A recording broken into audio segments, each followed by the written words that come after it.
Now this review from the DWRG is from Andrew Wixon from the 17th of the 4th, 02. Sorcery. When I first saw The Keeper of Traken in 1981, it was as someone who'd grown up watching the Williams years, well, and one Hinchcliffe story. Apart from the Daleks, I didn't think there were any recurring elements in Doctor Who stories, beyond the Doctor himself, of course. I knew he was a Time Lord, but had no idea what this really meant, so this story was a bit of a revelation to me. I'll never forget my surprise near the end of episode 3, where Melko vanishes to the sound of the TARDIS. Other people have TARDISes beside the Doctor? The Doctor as old enemies? Wow, suddenly the show seemed to take place in a proper universe of its own, of a proper history and background. All this aside, The Keeper of Traken remains a classy piece of work. The production designs gel superbly to create an almost wholly plausible alien society.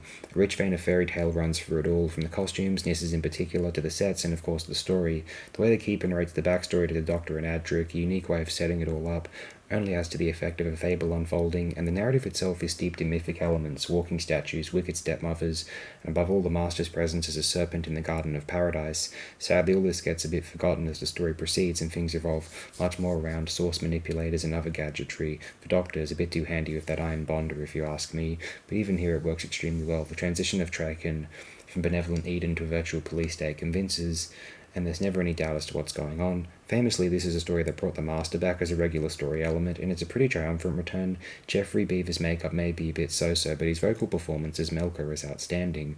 The Master's scheme actually makes sense for once and justifies his Machiavellian machinations.